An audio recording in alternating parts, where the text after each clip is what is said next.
I hit a Bigfoot with my car last November and then I saved its life. That's not something I ever thought I'd say out loud. The whole thing is on my dash cam, every impossible second of it, but I can't show anyone.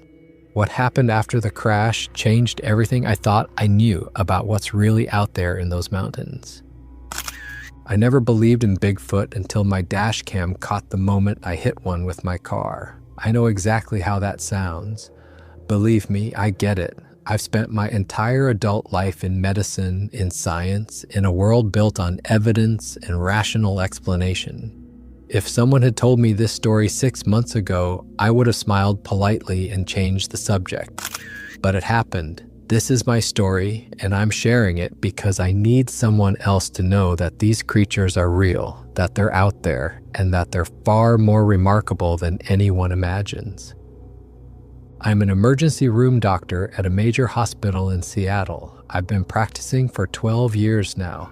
I've seen everything you can imagine walking through those doors at 3 a.m. Gunshot wounds from gang violence. Car accidents so severe the victims were barely recognizable. Heart attacks in people who thought they were too young. Drug overdoses in teenagers who made one bad decision. I've pronounced people dead. I've brought people back from the edge. I thought I'd seen it all, every possible variation of human trauma and suffering. I was wrong. Nothing in my medical training prepared me for what I encountered on that forest road last November. This happened on a Friday evening, November 17th to be exact.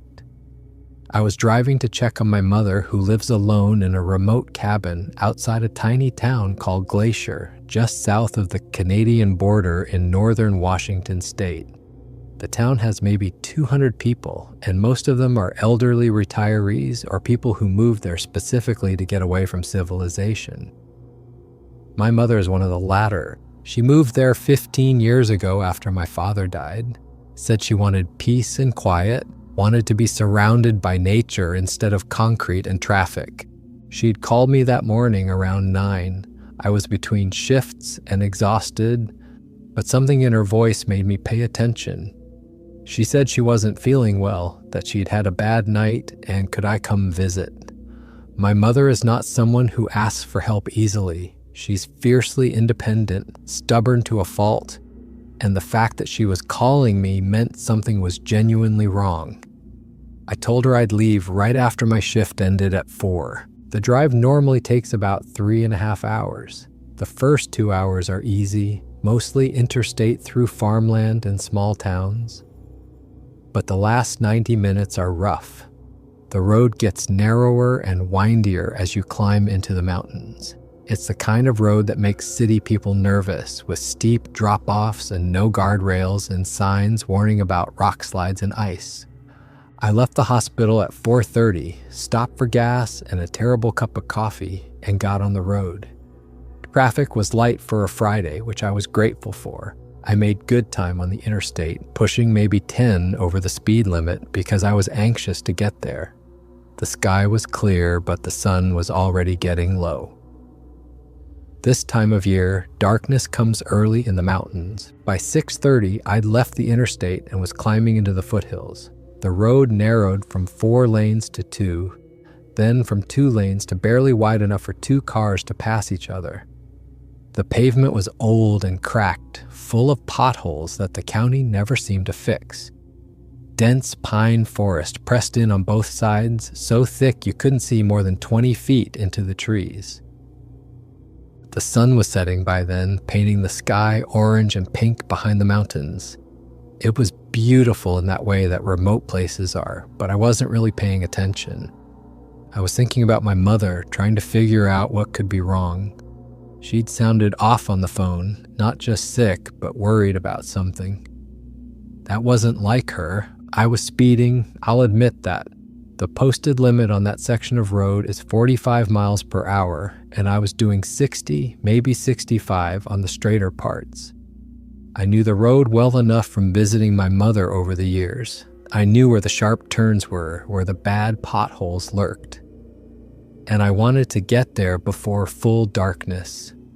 Driving that road at night was something I tried to avoid. I was only about 20 minutes from her cabin when it happened. I hadn't seen another vehicle in over 30 minutes. The road was completely deserted, which wasn't unusual. Most people who live up there drive out to the bigger towns during the day and are home by dinner time. The only traffic you see after dark is locals who know the road by heart or lost tourists who missed their turnoff. There were deer crossing signs posted every few miles along that stretch of road. I'd seen them so many times I barely registered them anymore. Deer were a constant hazard in those mountains, especially around dawn and dusk when they were most active. I'd never hit one, but I knew people who had. The damage could be significant, and the deer rarely survived.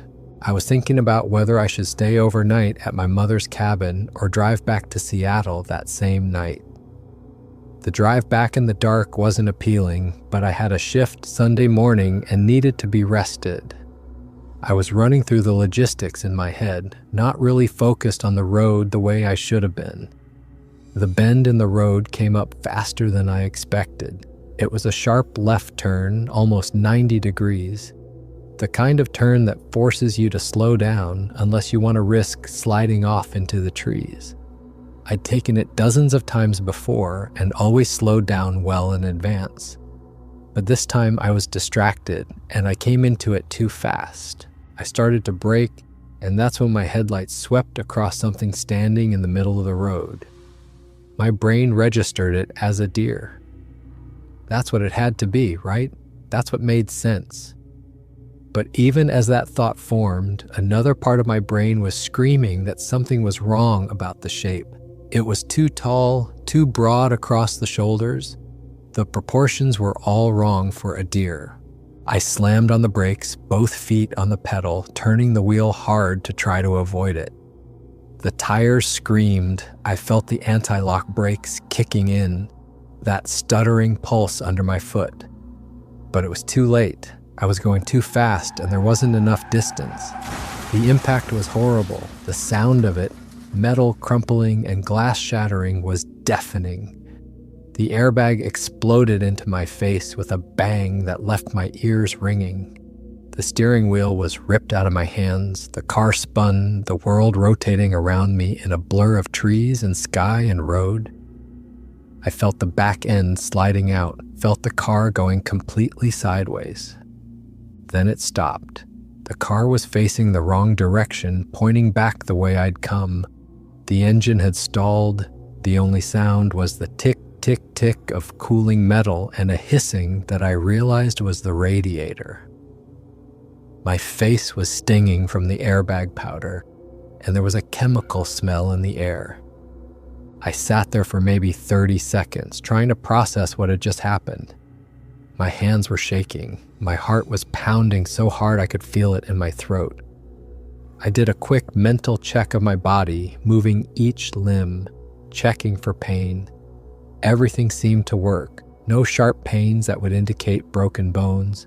Just the sting on my face and a deep ache in my chest from where the seatbelt had caught me. My first coherent thought was that I'd totaled my car hitting a deer. My second thought was that my mother was still waiting for me, not knowing what had happened. And now I was stranded out here in the middle of nowhere with no way to get to her and probably no cell signal to call for help. I unbuckled my seatbelt and tried to open the door. It was jammed. I put my shoulder into it and shoved hard, and it finally opened with a screech of bent metal. I climbed out shakily, my legs unsteady, and looked at my car. The front end was completely smashed. The hood was crumpled, pushed back toward the windshield. The right headlight was gone entirely, and the left one was shattered but still weakly glowing. Steam was rising from the broken radiator, and I could see fluid pooling on the road underneath. The car was definitely not drivable. I looked around for the deer carcass, expecting to see it somewhere nearby. Deer usually don't survive impacts like that, but I didn't see anything. The road was empty in both directions. Then I turned around and saw it. About 15 feet behind my car, there was something lying in the road, a massive, dark shape, barely visible in the fading light. It was definitely not a deer. It was too large, the proportions all wrong. My brain struggled to make sense of what I was seeing. I pulled out my phone and turned on the flashlight. The battery was at 30% and there was no signal, but the light worked. I approached cautiously, every instinct screaming at me to get back in the car, to drive away, except I couldn't drive anywhere because the car was destroyed. The shape was enormous. As I got closer, I could see it was covered in dark brown fur, almost black in the dim light. The fur was long and shaggy, matted in places. It was lying on its side, one massive arm stretched out across the pavement. I saw the arm first. It was thick and muscular, easily twice the diameter of my own arm. But it wasn't the arm of a bear or any other animal I recognized. It was too human-like in structure. The proportions were right for a primate. I could see the elbow joint, the wrist, 5 distinct fingers ending in what looked like fingernails rather than claws. My flashlight beam traveled up the arm to the shoulder, across a massive torso, and finally to the head. The face was turned toward me, and what I saw made my breath catch in my throat.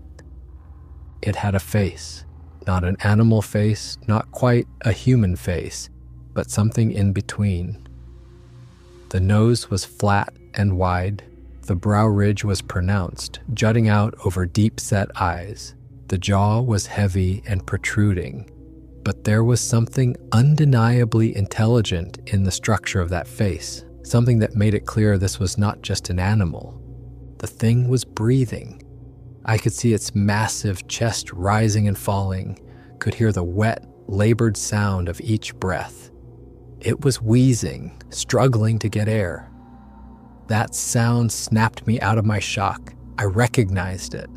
I'd heard breathing like that in the emergency room, in patients with broken ribs or punctured lungs. I stood there frozen, my phone light trained on this impossible creature, trying to process what I was seeing. Every rational part of my brain was telling me this couldn't be real. Bigfoot wasn't real. This had to be someone in a costume, or I'd hit my head in the accident and was hallucinating, or this was some kind of elaborate prank. But the breathing was real, the labored, pained breathing of a badly injured creature, and every instinct I had as a doctor was screaming at me to help it. I watched it breathe for maybe 30 seconds, paralyzed by indecision. On one hand, this was clearly a living creature in serious pain that needed medical attention. On the other hand, it was massive, easily 7 or 8 feet tall and probably 400 pounds, with the strength to tear me apart without even trying. But it wasn't moving except for that labored breathing. It was making low, groaning sounds that were almost human in their quality. Sounds of pain and distress. And I couldn't just leave it there to die. My medical training took over. This was a patient, an injured patient who needed help. I pushed aside the impossibility of what I was looking at and focused on what I knew how to do. I approached slowly, making soft sounds the way I would with a frightened patient in the EIR. I kept talking, my voice low and calm, even though my heart was racing and my hands were shaking. I'm a doctor. I'm going to help you. I'm not going to hurt you. Please don't hurt me. I got close enough to really see the damage. Both legs were twisted at wrong angles, clearly broken from the impact. There was a gash across the creature's forehead, blood matting the fur and dripping onto the pavement. The right arm was bent in a way that suggested a dislocated shoulder. I could see other injuries too, lacerations across the torso, possibly broken ribs based on the breathing pattern. I knelt beside it and its eyes opened. They were dark, almost black, and completely aware. We made eye contact and I stopped breathing. Those eyes were looking at me, really seeing me. There was intelligence there, consciousness, awareness. This was not an animal. This was something else. I was certain in that moment that it was going to grab me. That massive hand was right there, close enough to reach me. With its strength, it could snap my neck without effort. I was completely vulnerable, kneeling on the pavement, weaponless, at the mercy of this creature I'd just hit with my car. But it didn't move. It just watched me with those intelligent eyes, breathing hard, clearly in pain, but making no move to hurt me. I started talking again, more to calm myself than anything. I explained what I was going to do, that I was going to check its injuries, that I had medical supplies in my car. I told it my name, which seemed absurd, but I didn't know what else to do. I went through a quick mental assessment. If I left it here, it would die. The injuries were too severe. If I called 911, assuming I could even get a signal, what would happen? The authorities would come. Police, probably, maybe Forest Service. They'd see this creature and they'd call in specialists, government specialists. This thing would be taken away, studied, dissected probably. The thought made me sick. I remembered that I had my emergency medical kit in the trunk of my car. I always carry one, a full trauma kit with everything from bandages to splints to pain medication. It's saved lives before. People I've come across at accident scenes before the ambulance arrived. I made my decision right then. I was going to try to help this creature, whatever it was. I ran back to my car, my hands shaking so badly I could barely open the trunk. I grabbed the medical kit, a large red backpack stuffed with supplies. I also grabbed the 3 emergency blankets I kept in there, and a flashlight with fresh batteries. When I got back to the creature, it still hadn't moved except for that labored breathing. Its eyes were half closed now, like it was trying to conserve energy. I knelt beside it again, closer this time, and started unpacking the medical kit. I checked for major bleeding first, standard trauma protocol. The head wound looked bad because head wounds always bleed a lot, but when I cleaned away the matted fur and blood, I could see it was actually superficial. Maybe 2 inches long and not very deep. I cleaned it with antiseptic wipes and applied a pressure bandage, wrapping it around the creature's head. It groaned when I touched the wound, but didn't pull away. The legs were the real problem. The right leg was clearly fractured, possibly a compound fracture based on the angle and the swelling. The left leg was broken at the shin. I could see the deformity through the fur. I had inflatable splints in my kit, the kind designed for human legs but adjustable. I hoped they'd work. I explained what I was going to do before I did it. I'm going to splint your legs. This is going to hurt, but it'll help. I need you to stay still. The creature's eyes opened again and it looked at me, and I swear it nodded slightly. I inflated the splint around the right leg first, working as carefully as I could. The creature made sounds of pain, deep groaning that sounded almost like words, but it didn't move away. It let me work. When I finished with the right leg, I moved to the left. Same process, same careful movements. More groans of pain, but still it didn't try to stop me. The dislocated shoulder was beyond my ability to fix on the side of a road with no equipment. I'd need traction and probably sedation to relocate a shoulder on something this large. I settled for stabilizing the arm as best I could, wrapping it against the creature's torso to keep it from moving. The lacerations on the torso were mostly superficial, though there were several that needed cleaning and bandaging. I went through most of my supply of gauze pads and medical tape. The whole time I worked, the creature watched me with those aware, intelligent eyes. After about 20 minutes, I sat back and took stock. The creature was stabilized, at least as much as I could manage with what I had. The bleeding was stopped, the broken bones were splinted. But this was just first aid. This creature needed serious medical attention, the kind I couldn't provide on the side of a mountain road in the dark. I looked at my destroyed car, then at this 400-pound injured Bigfoot lying in the road, and tried to figure out what to do next. I couldn't leave it here. Even if I could somehow hike to my mother's cabin and call for help, what help could I call? And if I did manage to get emergency services out here, what would happen to the creature? Then I had an idea, a crazy, probably impossible idea. But it was the only option I could see. My mother's cabin was only 3 miles down the road.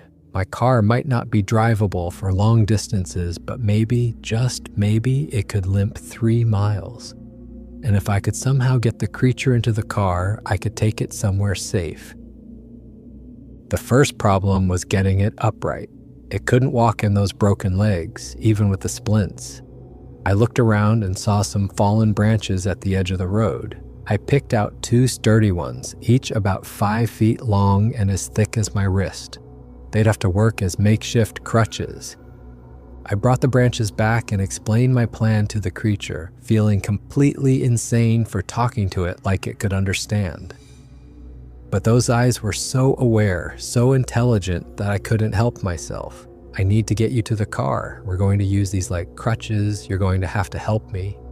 I can't lift you by myself. I positioned the branches like crutches under its arms and braced myself. Okay, I said, on 3, 1, 2, 3. What followed was 15 minutes of the hardest physical work I've ever done.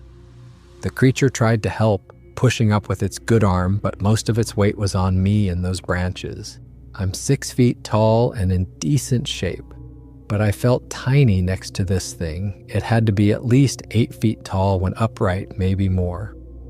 We got it to a sitting position first, and I had to stop to catch my breath. The creature was breathing hard too, making pain sounds with each movement. Then we tried for standing. It took 3 attempts before we got there. And when we finally did, the creature was leaning so heavily on me that I could barely stay upright myself.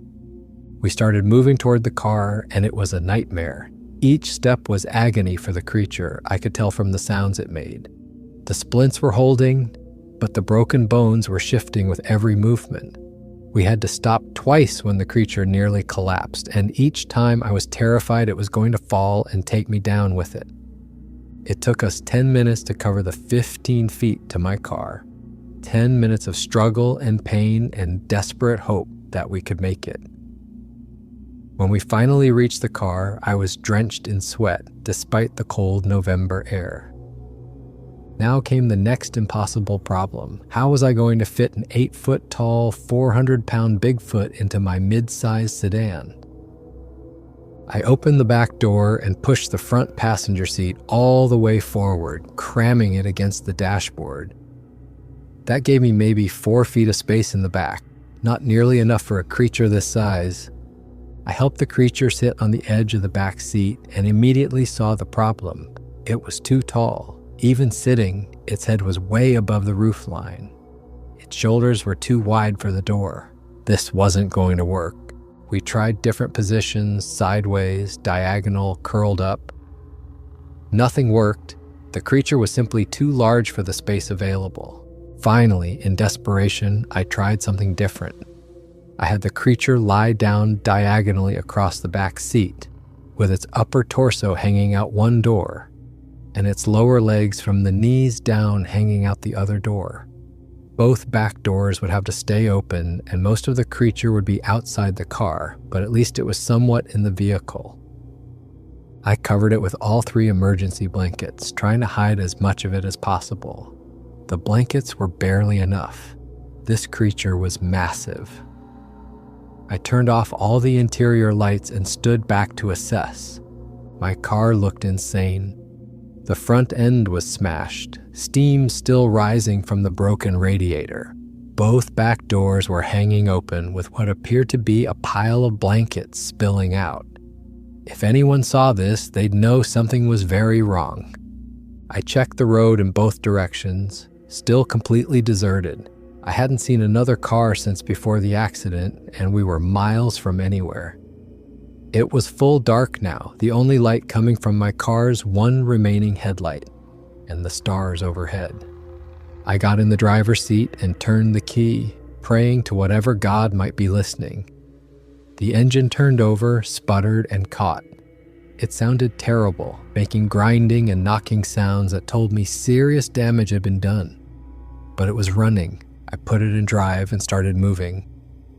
The car pulled hard to the right, probably from bent suspension components. The steering wheel vibrated in my hands. Every few seconds, there was a metallic grinding sound from somewhere in the engine compartment. I kept the speed down to 20 miles per hour, afraid that anything faster would cause something critical to break. The back doors swung slightly with every bump in the road. I kept checking the rearview mirror obsessively, making sure the blankets hadn't shifted, making sure the creature was still covered. I could hear it groaning occasionally from the back seat, sounds of pain with each jolt and bump. That 3-mile drive to my mother's cabin felt like it took hours. Every second, I expected the car to break down completely. Every turn, I expected to see another vehicle coming the other way, someone who would see my destroyed car with the creature in the back and call the authorities. About halfway there, I did see headlights coming toward me. My heart nearly stopped. There was nowhere to pull over, nowhere to hide. The other car was going to pass right by me, and there was nothing I could do about it. I held my breath as the car approached. It was a pickup truck, probably someone heading home from work. They passed without slowing down, without even seeming to notice my smashed car and open back doors. The relief I felt was overwhelming. I kept driving, my hands clenched on the vibrating steering wheel, willing the car to just keep moving for 3 more miles, 2 more miles, 1 more mile. I thought about my mother and how she was going to react to this. I imagined showing up at her cabin with a dying Bigfoot in my car and her thinking I'd lost my mind. Maybe I had. Maybe this whole thing was a concussion-induced hallucination and I'd wake up in the hospital with a head injury. But no, the creature groaned again from the back seat, reminding me this was all too real. Finally, after what felt like an eternity, I saw the turnoff for my mother's property. A narrow gravel driveway leading into the trees. I could see her porch, light through the branches, warm and welcoming. I'd never been so relieved to see that light in my life. I pulled into the driveway and parked as close to the porch as I could get. The car shuddered and died, and I knew without even trying that it wasn't going to start again. Whatever had been holding the engine together had finally given out. But we'd made it. Somehow, impossibly, we'd made it. I got out of the car on shaky legs and saw my mother coming out onto the porch.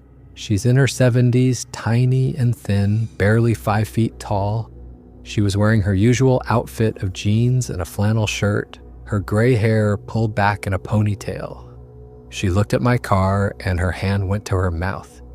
She called out to me, asking if I was okay. I told her yes, but I needed her help. Something had happened on the road, something she needed to see. She came down the porch steps and approached the car. She saw the blankets in the back seat and her expression changed, became more serious. I reached in and pulled back one of the blankets to reveal the Bigfoot's face. I expected her to scream, to faint, to back away in terror. Instead, she went very quiet. She stared at the creature for a long moment, her face unreadable. Then she looked at me and said something that shocked me more than anything else that had happened that impossible night. "I see you've met one yourself then." I stood there with my mouth hanging open. What did she mean, met one?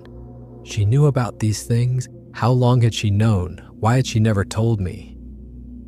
But she was already moving past me, taking charge of the situation with a calm efficiency that left me speechless. She told me to help her get it inside. We'd talk after, she said. Right now, the creature needed help, and that was what mattered.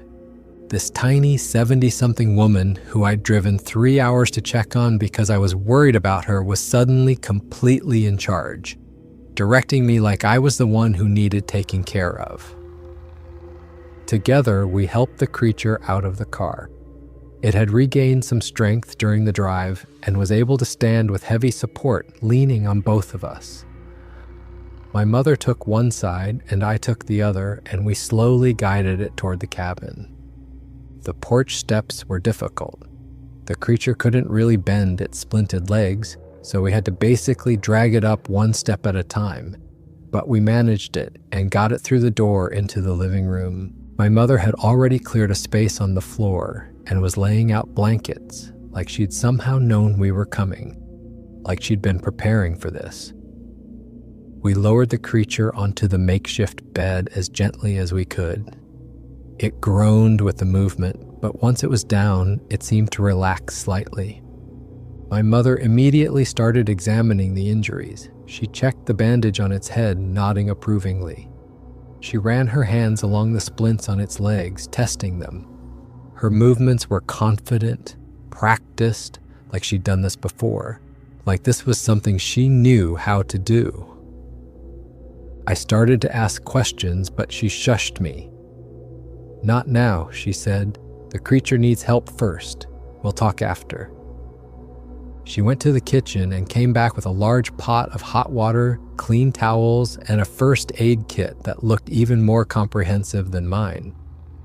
We worked together, cleaning the wounds more thoroughly than I'd been able to do on the roadside.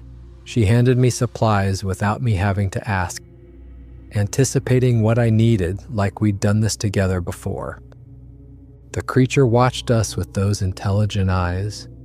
Sometimes it would make soft sounds, not quite words, but close enough that they felt like communication.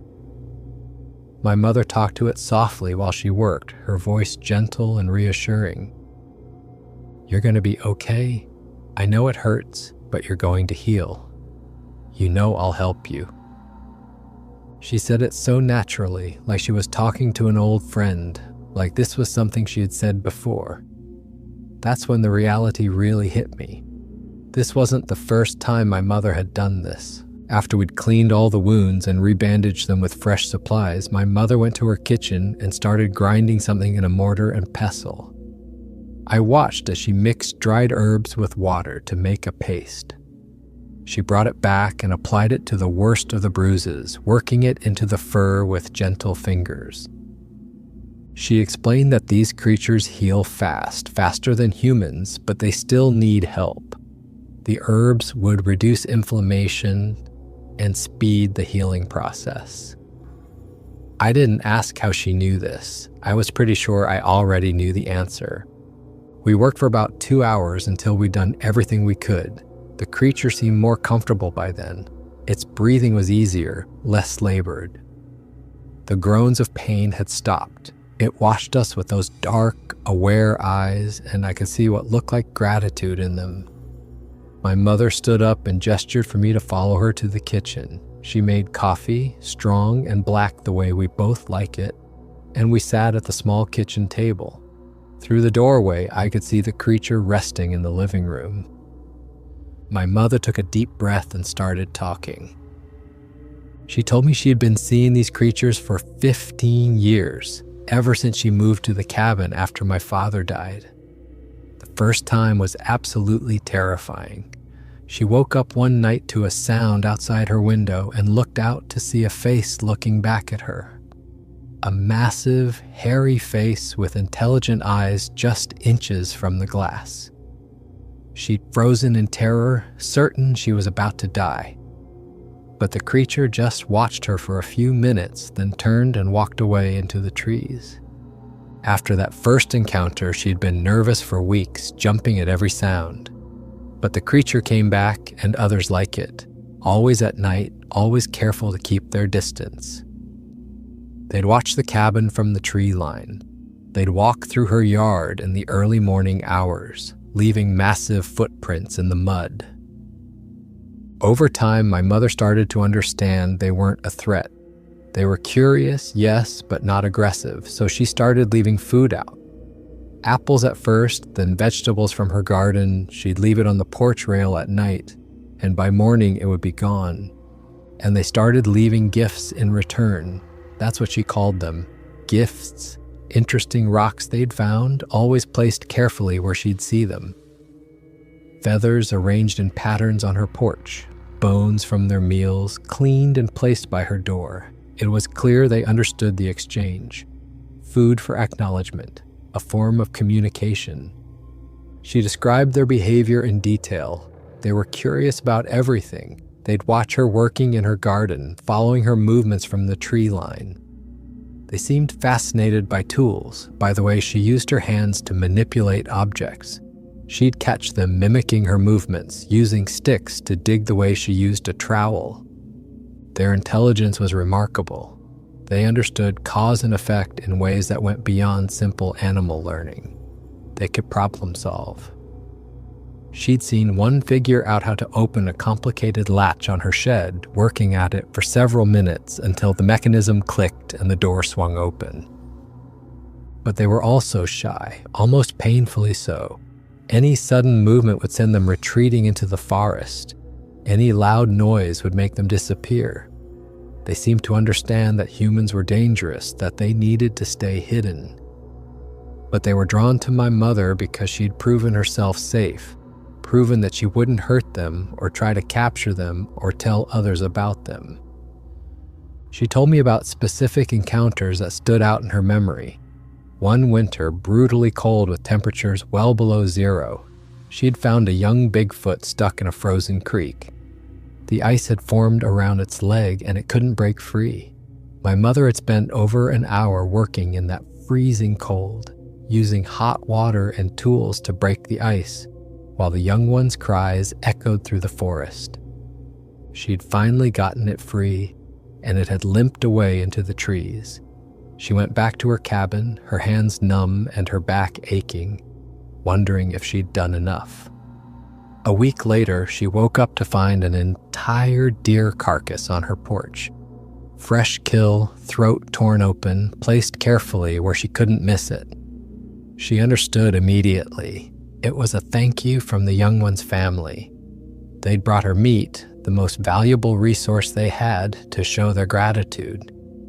Another time she'd gotten lost in the woods. She'd been out gathering mushrooms, something she did regularly, and had wandered farther than usual. When she tried to find her way back, she couldn't recognize any landmarks. As darkness started to fall, panic set in. She was an old woman alone in the woods with no phone signal and no idea which direction to go. Then a Bigfoot had appeared in front of her, an adult, massive and intimidating in the fading light. But instead of threatening her, it had gestured clearly for her to follow. She'd hesitated, terrified, but she was more afraid of being lost in the dark, so she followed. The Bigfoot led her on a winding path through the trees, avoiding obstacles she couldn't see in the dim light until suddenly her cabin was in front of her. The creature had brought her home. My mother talked about their vocalizations, the sounds they made to communicate. There were the loud whoops and screams that carried for miles, warning calls or territorial displays. But there were also softer sounds, almost like language. She'd learned to recognize different patterns. Short hoots meant greeting. Long, drawn-out calls meant warning. Rapid chittering seemed to be communication between family members. She'd watched their social structure unfold over the years. They lived in family groups, she was certain of that. Adults with their young, sometimes multiple generations together. The juveniles stayed with their parents for years, learning everything they needed to survive.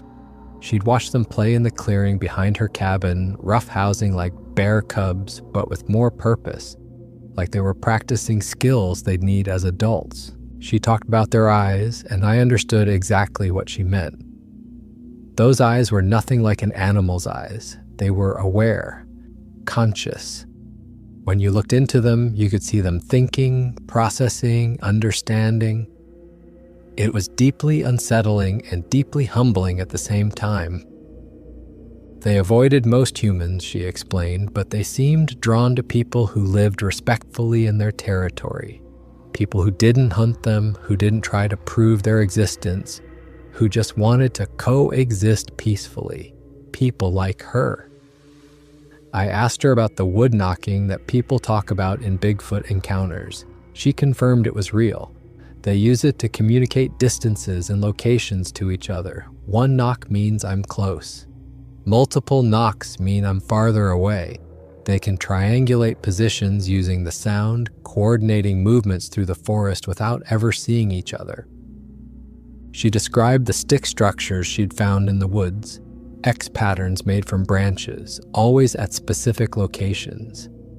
Teepee shapes constructed at what seemed to be the boundaries of their territory. She believed they were markers, signs to other Bigfoots about territorial claims or safe areas.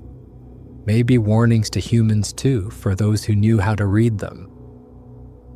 Their diet was mostly vegetation, she told me. They ate massive amounts of plants, berries, roots, anything green and edible. They fished in the streams, using their hands to catch trout with surprising speed. They'd scavenge meat when they found it, but she'd never seen them hunt. They seemed to prefer to avoid killing when possible. The smell that people reported was real, but conditional. It only happened when they were threatened or marking territory. It was a defensive mechanism, like a skunk spray, but more subtle. A musky, overwhelming odor that made you want to leave the area. But most of the time, they didn't smell any worse than a bear or any other wild animal. She was fascinated by their hands. She'd watched them manipulate objects with incredible dexterity. They had fully opposable thumbs and could grip things with precision.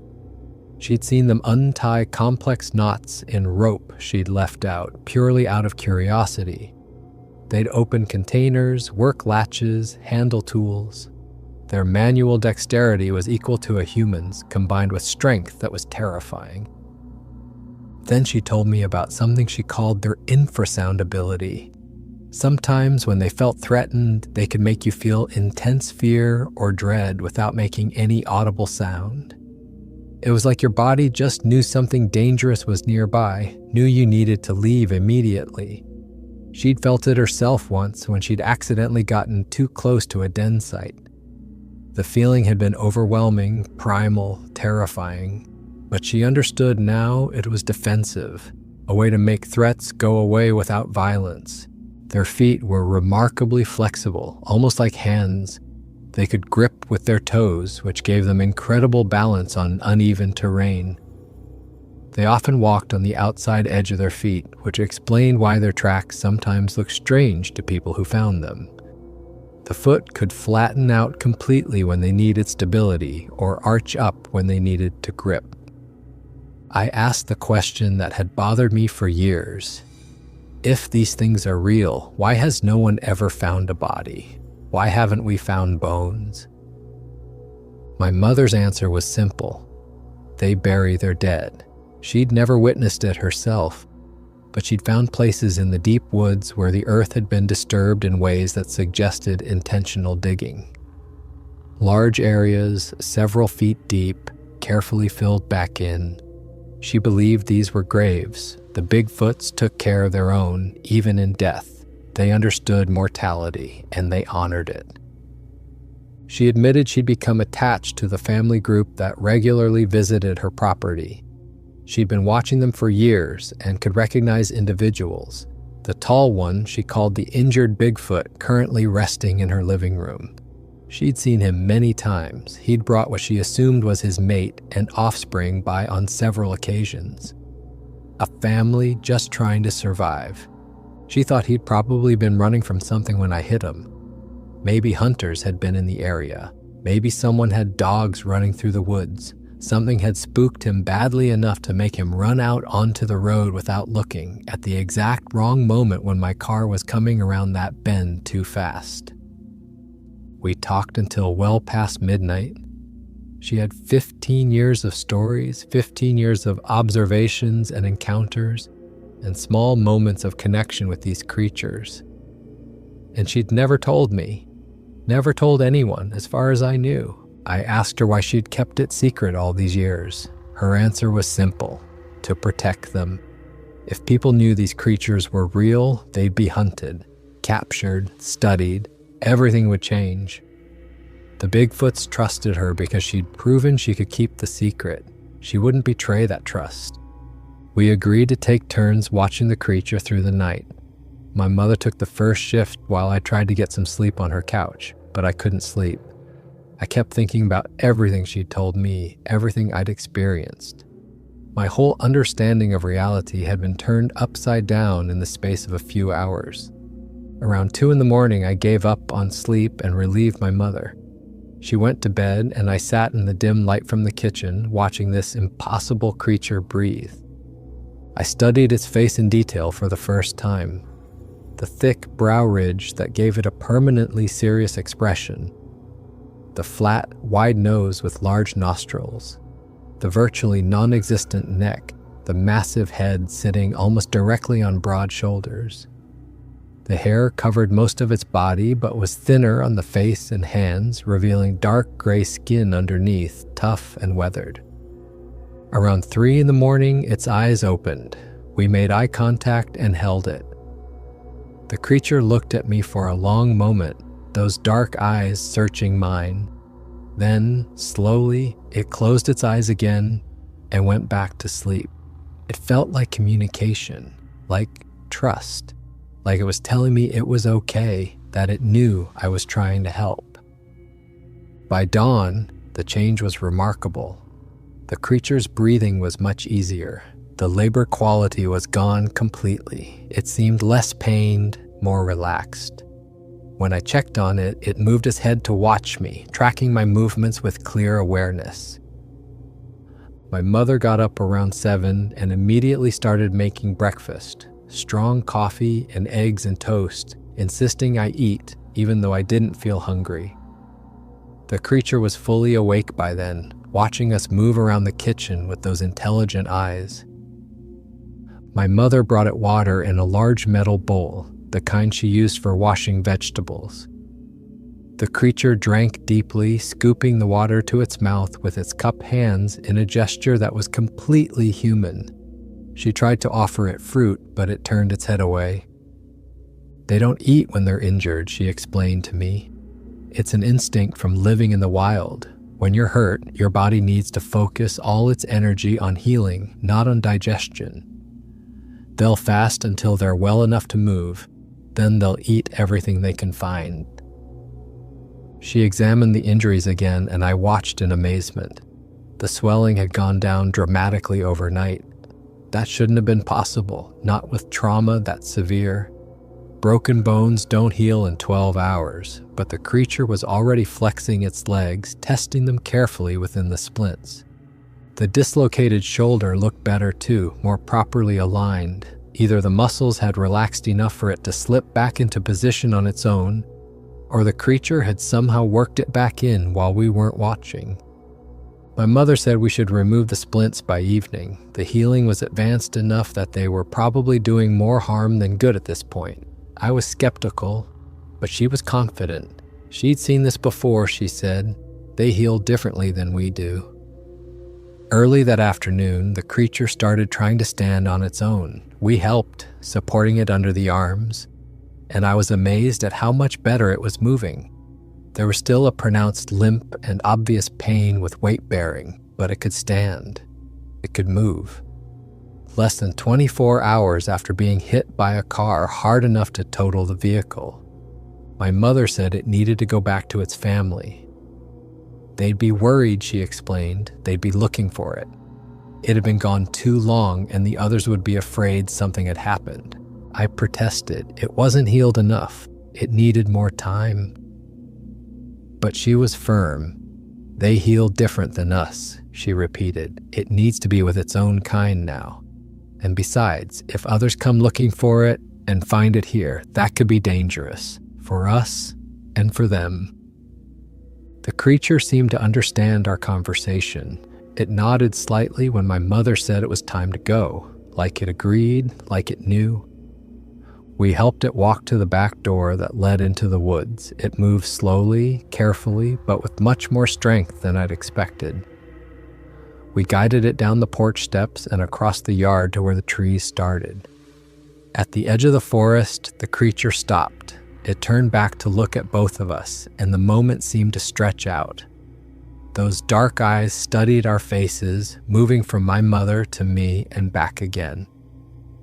My mother stepped forward without hesitation. She reached up and patted the creature's massive forearm, her small hand barely spanning half its width. "Be safe," she said softly. "Stay off roads, watch for cars." The creature made a low sound, a deep rumbling that I felt in my chest more than heard. Then it did something I'll remember for the rest of my life. It reached out with one massive hand and gently, so gently, touched the top of my mother's head. Its fingers were huge, easily able to crush her skull without effort.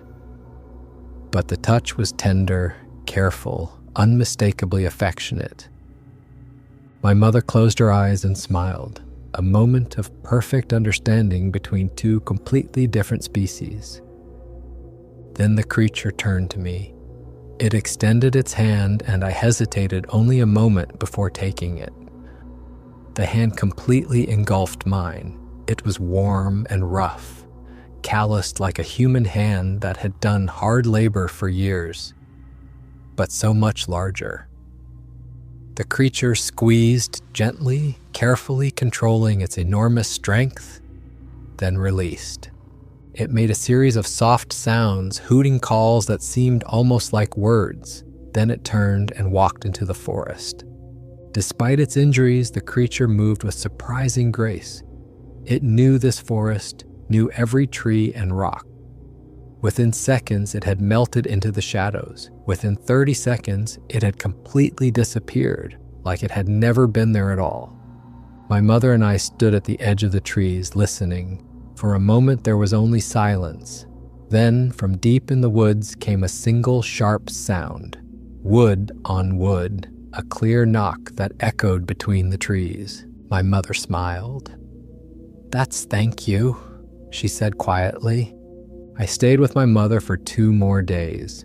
We didn't talk much about what had happened. There didn't seem to be much more to say. Instead, I helped her with chores around the cabin, splitting firewood, fixing a broken porch rail. Simple, physical work that helped me process everything. She showed me the collection of gifts the creatures had left over the years. Strange rocks with unusual patterns and colors, bones she couldn't identify, bleached white by sun and weather. Pine cones arranged in perfect geometric spirals, feathers from rare birds.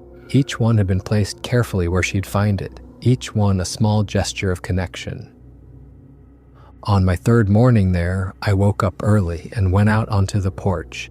There, placed carefully on the rail, was a massive elk antler. It was fresh, still had tissue attached at the base. It was huge. Had to be from a bull elk in its prime. It must have weighed 30 pounds. My mother came out with coffee and saw it. She smiled. "That's from the one you helped," she said, "the tall one. He's saying thank you." I drove back to Seattle on Sunday afternoon, my rental car loaded with the few things I'd salvaged from my totaled vehicle. My medical kit, my clothes, the Dashcam that had recorded everything. I carried with me a story I could never tell anyone. The Dashcam footage was all there, the moment of impact, clear and brutal.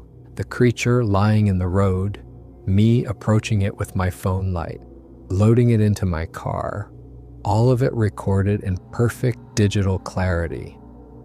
But I'll never share it. Who would believe me anyway? And even if they did, what would happen? Scientists would descend on those woods like locusts. The government would get involved. The military probably. These creatures would be hunted down, captured, studied. Everything my mother had built with them over 15 years would be destroyed in days. I filed an insurance claim saying I'd hit a deer.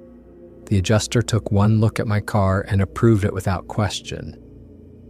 "Total loss," he said. "You're lucky you walked away." I agreed with him. The body shop that picked up the wreck called me a few days later. They found hair stuck in the grill and crumpled metal of the front end. Long, dark hair that definitely didn't come from a deer. "What kind of animal did you hit?" they asked. I told them I honestly didn't know. They shrugged and crushed the car for scrap. Now when I visit my mother, which I do more often than I used to, I watch the woods differently. I listen for sounds that aren't quite right. Wood knocks in the distance, whoops and calls that echo between the trees. I look for stick structures when I hike, X patterns and teepees that mark territory. I leave apples on the porch rail when I arrive. By morning, they're always gone, replaced sometimes by a rock or a feather or nothing at all. But I know they're watching. I can feel eyes on me sometimes when I'm outside. Not threatening, just aware, just watching. Late at night, I hear sounds in the forest that I never noticed before. The soft hooting calls, the wood knocks, one answering another across miles of wilderness. I wonder if it's him, if it's the tall one, fully healed now and back with his family. I wonder if he tells them about the human who hit him with a metal beast and then inexplicably helped him. I spent 12 years in medicine, 4 years of undergraduate, 4 years of medical school, 4 years of residency. I learned human anatomy in exhaustive detail. I learned about disease and trauma and healing. I thought I understood what was possible in this world, what was real and what was fantasy. That night on the mountain road changed all of that.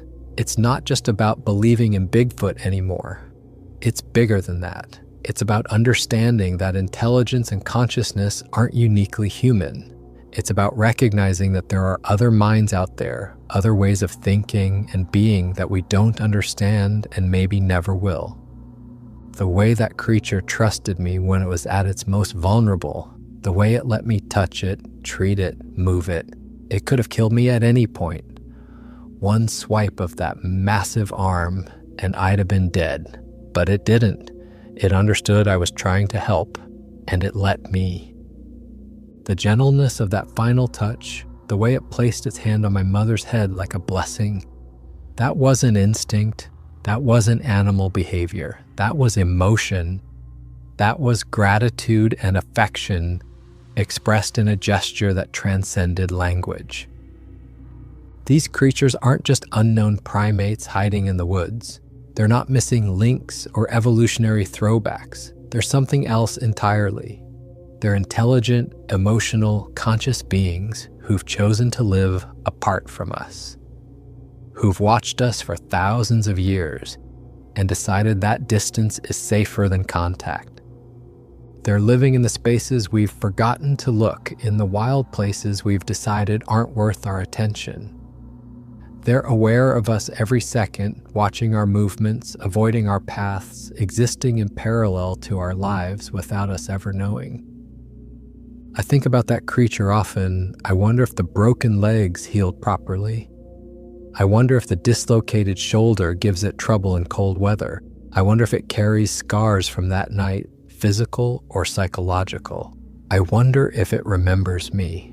I keep the Dashcam footage on an encrypted hard drive in my home office.